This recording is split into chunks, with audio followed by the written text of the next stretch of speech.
ooh ah ah, ting tang, walla walla bang bang. Ooh ee, walla walla, ting tang, walla walla bang bang.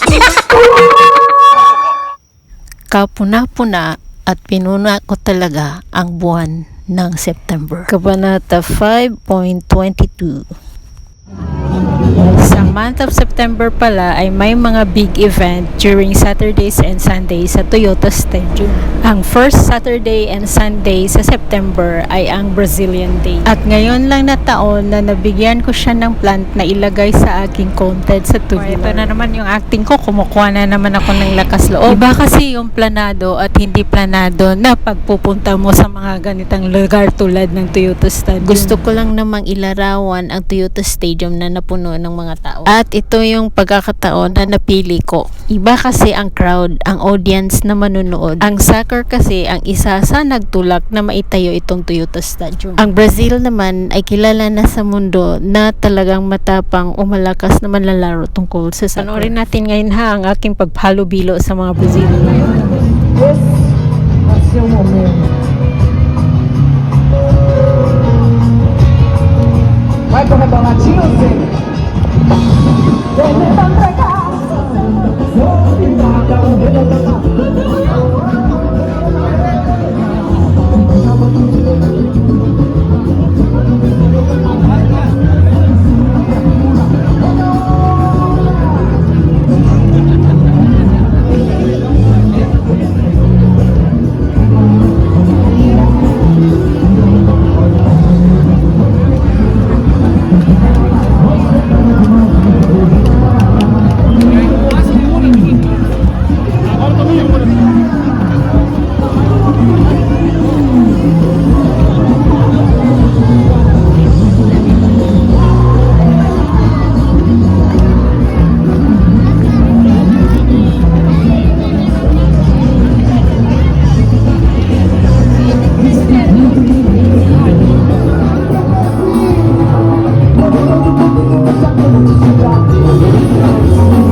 Vamos estar pra direita e a outra à esquerda, bestado. Vamos dançar, hoje é dia de vocês. Cuidado que o barão vai te pegar. Entrou na prancha. Cuidado que o barão vai te pegar. Entrou na prancha. Eu não vou errar, tentar te mas você merece o meu.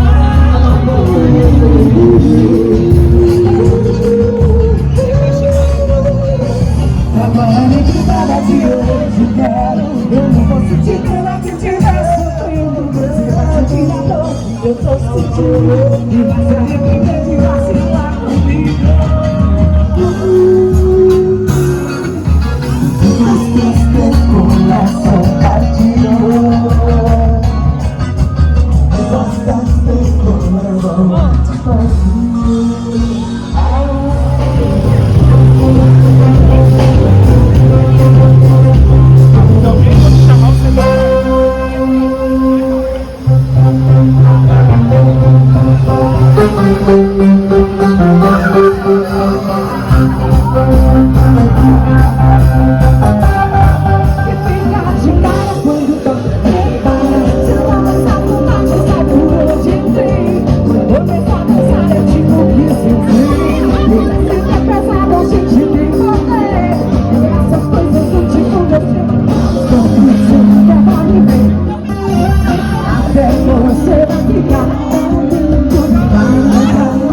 Ayan ang aking karanasan ng ako'y nanonood sa Brazilian Day. Taon-taon itong nagaganap every first Saturday and Sunday sa Toyota Stadium. Makompleto ang araw mo sa panlasang Brazilian food at sa kapanood ng mga itsura ng Brazilians. Ang Toyota Stadium pala ay home of the J1 League Football. Ang football sports naman ay kailangan ng malaking katawan. Ang Toyota Stadium ay ang tinatawag ko na UFO nung first time kong i-vlog ito sa aking Tubular. In the year 1997, na groundbreaking ito bago naging Toyota Stadium. Noong July 21, 2001 ay nagbukas ito as Toyota Stadium. Sa second Saturday and second Sunday naman ng September ay ang Toyota Sangyo Festa. Tulad ng first Saturday and first Sunday ng September ay punong-puno talaga ang nakapaligid na parking lot sa Toyota Stadium. So kahit taon-taon ay handa ng aking salapar para salubungin ang autumn, taon-taon ay hindi mo talaga mapuntahan ito tuwing September. Ang nakita nyo ay marami pang bakante, pero ang point of view ko dyan ay ganun kalawak ang parking lot na nakapaligid sa Toyota Stadium. Ang plan ko kasi ay kuhaan ng larawan ang Toyota Stadium na mahilig ba kayo magsugal? So para ito sa mahilig magsugal. Alam niyo ba ang sugal? Ay sus, ang hamon ay isa sa pinakamasarap na pagkain at hinahanap talaga tuwing may pagdiriwang. Siksikan yan at talagang hinahanap sa lamesa na ihanda. Ayan na ang second Saturday and second Sunday ng September sa Toyota Stadium na aking pangdagdag sa aking content ng Tubular. Ang Sangyo in English is industry. May kahambing siyang ibig sabihin sa Japanese na overtime. Mapanalo mo ang iyong pag-intindi kapag nakikita mo na ang kanji ng Sangyo.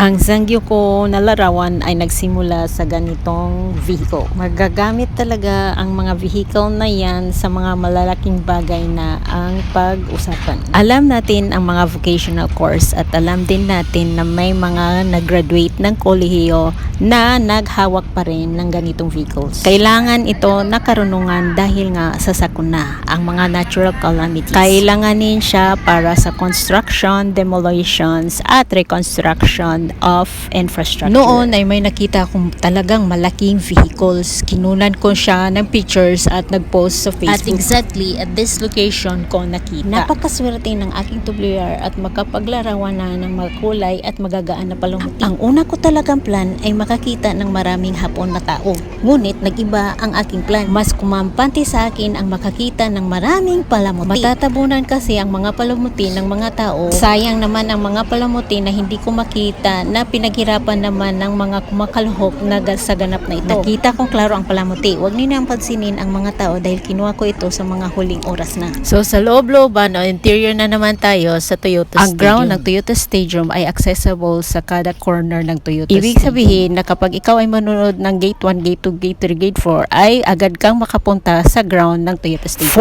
42,000 seats ang mayroon dito sa Toyota Stadium. Atin tingnan ang mga palamuti. Bago natin simulan ay ilarawan ko muna sa inyo ang interior ng mga toilets. Sa loob naman ng Toyota Stadium, kapag may ganitong ganap ay mayroon ding mga napakaraming toilet sa Toyota Stadium. Subalit kapag puno ito ng tao ay nagpipila pa rin ang mga tao na gumagamit. Tumingin ka rin sa mga bubungan dahil doon nakadikit ang mga patnubay. At halos lahat ng toilet ay may maraming labasan. Magakyat sana ako sa taas, ngunit ngayong taon parang pinagbawal ang pagpunta ng mga tao sa taas. Ang halimbawa ng toilet na may maraming labasan ay itong toilet.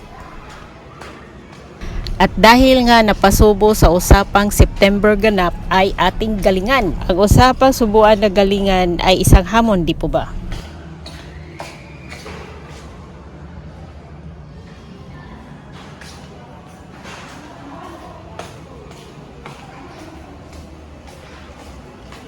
Ang mga nakapaligid naman na gate ay ganyan lang ang itsura para madali lang siyang buksan pag matapos na ang tournament.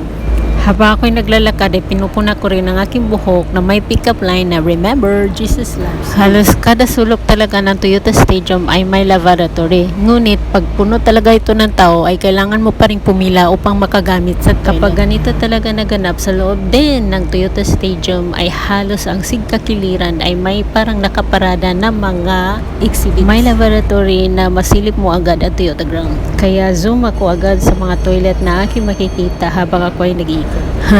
O diba, toilet everywhere. Ang ibang parte ng Toyota Stadium ay malinis na dahil maagang iniwan ito sa mga kumakalahok ng exhibit. Lagpas 10 minutes na ito mga kadud dahil inikot ko talaga ang loob ng Toyota Stadium. Fast forward ng iba upang makita ang mga taong andyan pa. Kapag manunood ka lang ay hindi ka maiinip sa pagkakataon na iyong hinihintay. Kamot ng kamot ako sa buhok ko dahil napunta na naman sa ipatas ko o magwig na lang. At isa pa, ano na naman ang ititle ko sa aking vlog na ito? Puro na pagkain para hindi ko na makalimutan. Teka nga. Fruitcake na ang tawag ko sa content na ito.